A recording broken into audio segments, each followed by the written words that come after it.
ಪೆದ್ದಿಲಿ ನಾನು ಒಂದು ಒಂದು ಒಂದು ಒಂದು ಈ ಪಾತ್ರ ಬಂದ ತಕ್ಷಣ ಎಸ್ ಸರ್ ಅಷ್ಟೇ. ಇಮಿಡಿಯೇಟ್ ರಾಮಚಂದ್ರ ಅವ್ರು ಫೋನ್ ಮಾಡಿದೆ, sir I am doing this film, ಅಷ್ಟೇ ಒಂದೇ ಮಾತು.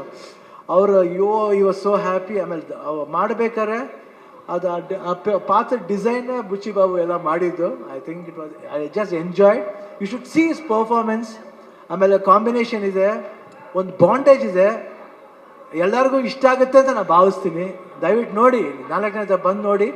ಈ ಸಿನಿಮಾ ಬರೀ ಸ್ಪೋರ್ಟ್ಸ್ ಮಾತ್ರ ಅಲ್ಲ, ಒಂದು ಎಮೋಷನ್ ಇದೆ. ಎಮೋಷನ್ ಎಲ್ಲಾದ್ರಲ್ಲೂ ಅಷ್ಟೇ, ಜೀವನದಲ್ಲಿ, ಆಟದಲ್ಲಿ ಎಲ್ಲಾದ್ರೂ ಒಂದು ಎಮೋಷನ್ ಇದೆ. ಆ ಎಮೋಷನ್ ಬಂದ್ಬಿಟ್ಟು ಮನುಷ್ಯ ಮತ್ತು ಆ ಆಟ ಎರಡಕ್ಕೂ ಕನೆಕ್ಟ್ ಆಗಬೇಕು. ಅದೇ ಜೀವನ. ಯಾತಕ್ಕೋಸ್ಕರ ಆಡ್ತೀವಿ, ಯಾತಕ್ಕೋಸ್ಕರ ಆಡಬೇಕು ಅನ್ನೋದೇ ಈ ಸಿನಿಮಾದ ಕತೆ. ನೀವು ಬಂದು ನೋಡಿದಾಗ ಈ ಪಾತ್ರ ತುಂಬ ಇಷ್ಟ ಆಗುತ್ತೆ.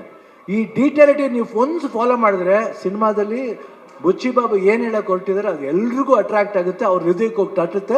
ಪೆದ್ದಿ ಅನ್ನೋ ಪಾತ್ರ ಪ್ರತಿಯೊಬ್ಬರ ಹೃದಯದಲ್ಲೂ ನಿಲ್ಲುತ್ತೆ. ಇಷ್ಟು ಹೇಳ್ತಾ June 4th ನಾನು ಖಂಡಿತ ವೆಯ್ಟ್ ಮಾಡ್ತಾ ಇರ್ತೀನಿ. That's awesome.